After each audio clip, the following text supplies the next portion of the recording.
So yan mga kaibigan, nagkagulo na kami dito sa bahay kasi buti bakante si Manang, siya yung nagluluto. So magbibigyan na lang tayo ng sasahudan din natin si Manang mga kaibigan kasi siya na yung nagluto.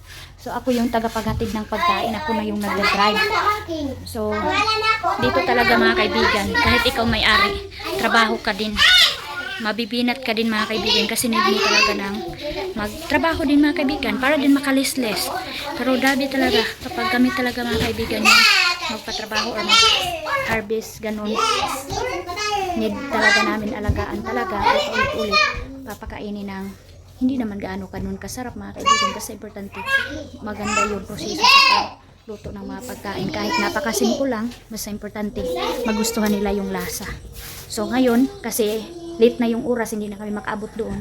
Nag-request yung ano natin, mga trabahante sana maglitsong manok daw kami mga kaibigan doon sana. Pero alam ko hindi na kami makaabot kasi alas 8, wala na, sirado na ang lapas. And then nag-advance lang kami ni Manang, magbihon muna kami para in case na matagalan talaga, mayroon na kaming ready na ulam. And bukas, sa breakfast nila kung doon kami makatulog. So makasama kami ni Arlene ngayon, gabi na ito. Siguro kasama talaga ako mga kaibigan. Sabi ni Dulong Junjun, naka-ready na yung mga gamit namin dito sa bag. Ayan yung bag. Wala dito na yung una ni Arlene, yung duyan. Yan, nandito na. Yung mga kape, yung mga sugar mga kaibigan.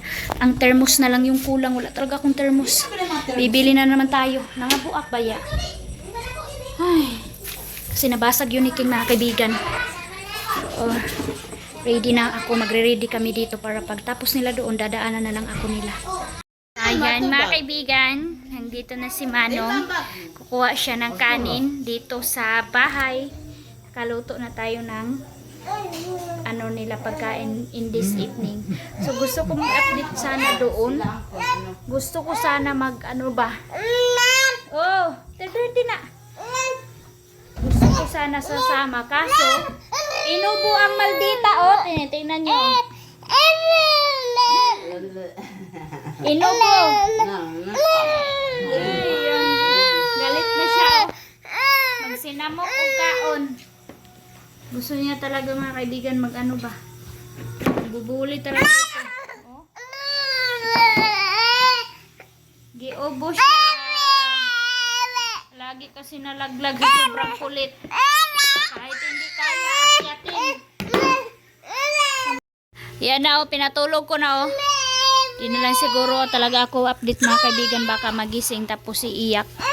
Hindi makatahan si Manang. Saya na mga kaibigan. So ito na, hanggang dito na lang talaga tayo. Ayan, naalis na sila mga kaibigan, pero mayroong hindi magandang naganap dito sa amin.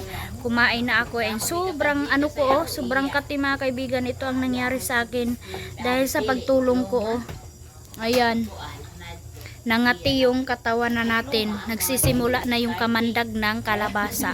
So hindi ako talaga sama kasi tulog na si Arlene, maganda ng tulog. And hindi na pwede i-travel kasi gabi. So sabi ni Donong Junjun, daw kami doon bukas, punta daw kami si driver. Kasi wala na kaming mga dito sa bahay, need namin mamili para sunduin namin sila bukas, yung mga trabahante. So good morning mga kaibigan, 7 na ng umaga. Ayan, umaga na nga mga kaibigan, umagang kay ganda. Ayan mga corn, napakaganda ng weather. So dahil morning na, kailangan na natin sunduin yung ating trabahante doon sa bayan ng Lapas. Grabe talaga mga kaibigan ang gasto sa gasolina kasi kahapon doon pa lang sa pabalik-balik ko kahapon mga kaibigan, paghatid ng kanin 5 liters, tapos ngayon 8 liters sa tag 110. Grabe, Manang, makabunda ka. Napakahirap talaga, ang mahal talaga ng gasolina. Ayan, meron makisakay, sasakay sila. Yung iba hindi babalik, yung iba babalik. Sige, iyan nga diyaw ba yan nadto? Adto ra ka.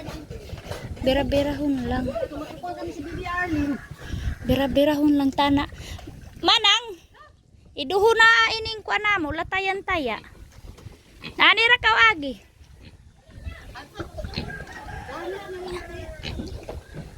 Muon no? Oh, okay ba yan? Mamaya mga kaibigan. Kagabi kasi hindi na sila nakauwi dahil late na ang oras.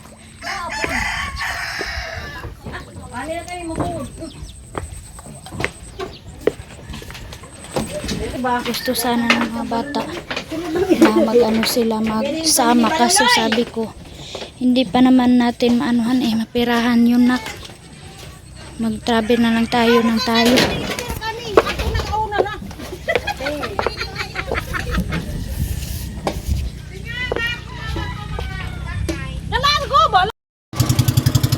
Dito na kami mga kaibigan. Update! Sa naman Ako na ba pambut? Aw na ba si Kuan? So yan na mga kaibigan yung Dayam ha, ligad ka.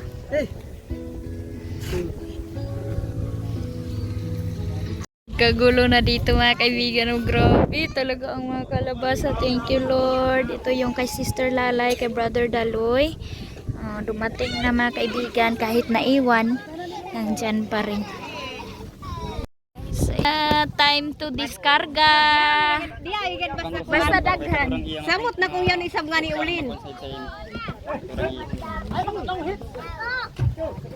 Wala na.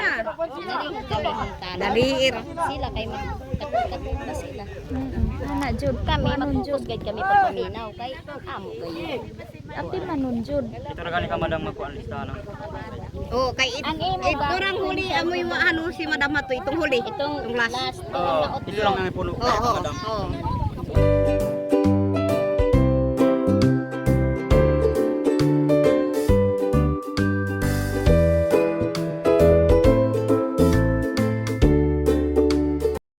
Sa hello mga kaibigan, we are here na po, nakauwi na po tayo. Wala akong masyado ganap doon mga kaibigan kasi napakainit.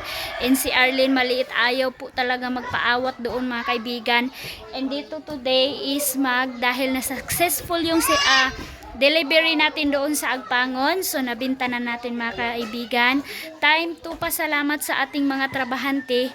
Need natin sila papuntahin dito kasi meron tayong watermelon, meron tayong bread, at saka yung promise namin na mag-lechon manok.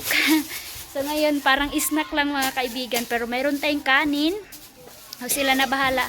Basta magkain lang sila, basta ano natin yung promise natin sa kanila, kasi hindi napalitan pala sila ni Durong Junjun kagabi kasi nga late na ang oras sila nakapunta doon, and kanina morning hindi pa rin sila nabilhan ng lechon manok. So ngayon pa lang. So dito ngayon ng misa namin today. Kunin ko muna itong mga kagamitan dito. Ayan, nag-inom ako ng gamot ko mga kaibigan kasi nagngulngul yung tainga ko. Ayan, paano na sila. Tapos dito to ngayon lalagay ako ng prutas dito. Ayan. Tsaka yung kanin. Dito yung kanin. Ayan. Salo-salo tayo. No, ana lab kay gahi lab. Bahaw na. Ayan, meron tayo dito kanin. Lalagay na natin to. Wrong ang ano natin mga kaibigan. Tingnan yung ginawa ni Arlene oh. Ang bilis ko lang nilagay sa baba mga kaibigan ng tubig. Ito na nangyari na yabo. Grabe naman si Arlene eh. Yabo mga kaibigan oh. So ngayon mga kaibigan, ni Arlene uy. Dito ilalagay natin yung pagkain. Ayan. Tapos pagkatapos nila kumain mga kaibigan, time to pay tayo. Magbabayad tayo sa kanila. Mayroong bread, mayroong kanin. Soft drinks. Ito na yung food namin. Excited na si Arlene sa watermelon. Wala! Dali niya, luwag! So ready na. Mayroon na tayong napakainit na kanin, watermelon. Nagkaon na nung?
sa mga tao, sa Aflip, sa today is bantay dyan.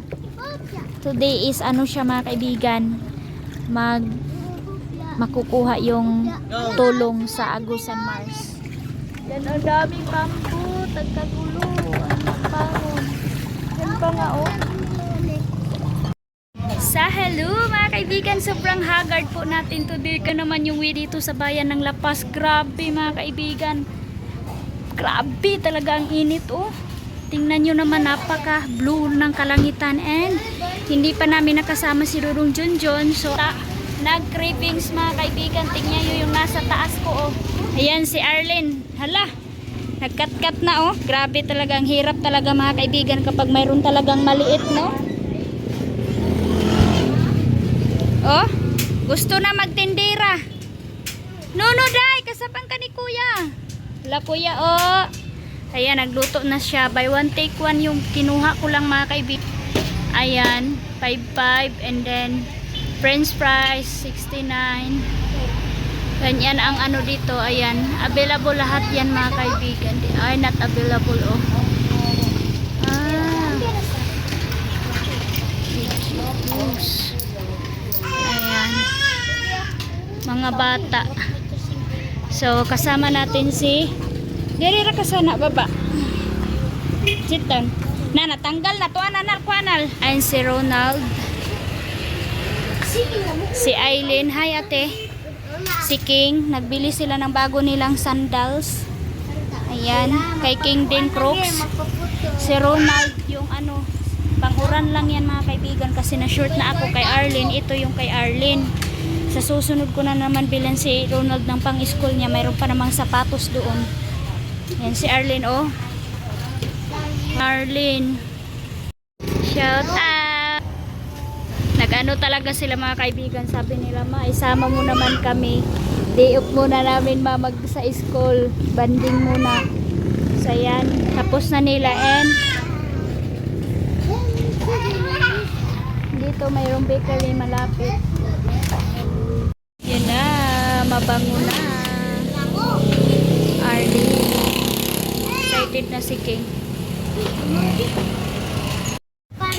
Ayan mga kaibigan oh, tinatanong ni King at saka ni Aileen si Ronald daw, kakain pa daw siya ng french fries, kung nakakain na pa daw siya. Sabi ni Ronald, wala pa. Yung burger, wala pa, gano'n ni Ronald. Pero yun, fried chicken oh, malapit lang din kung gusto din nila kakain ngayon. Kasi pa-lunch din, mag-lunch na, lunch time na din mga kaibigan. Ayan. Mga kaibigan, napakabilis, kainan na. Lord bless this food. Amen. Oh, Ronald. So dito kami kain. So wala pa talaga si Durong Junjun mga kaibigan.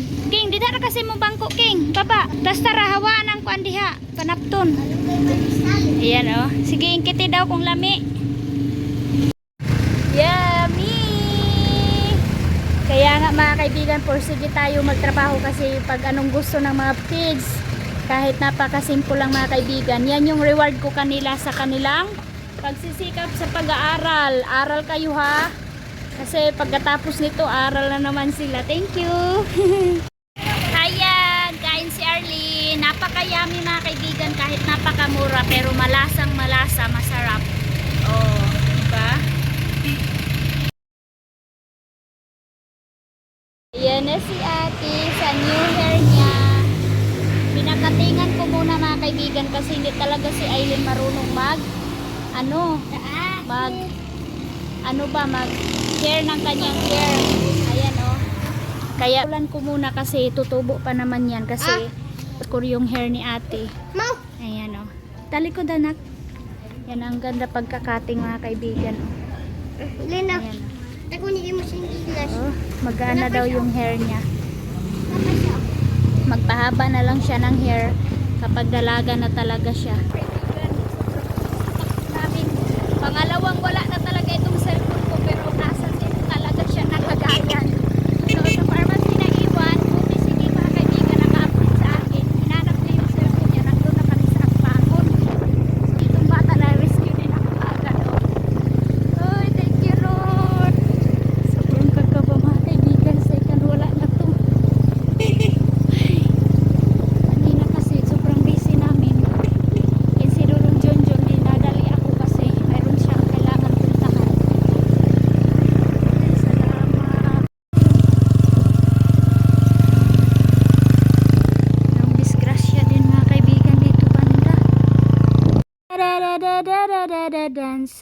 dance, yes, dance, dance, dance. First sayaw ni Arlen, dance, sobrang saya niya. Sige na, matuto na siya magsayaw. Dance, dance, dance, tut, tut, tut. Dance, baby, dance. Pop, pop, pop, pop, pop, pop, pop, pop, pop, pop, pop, pop. Ala, saban ka diha, ala. Dance, dance, dance, dance, dance, dance,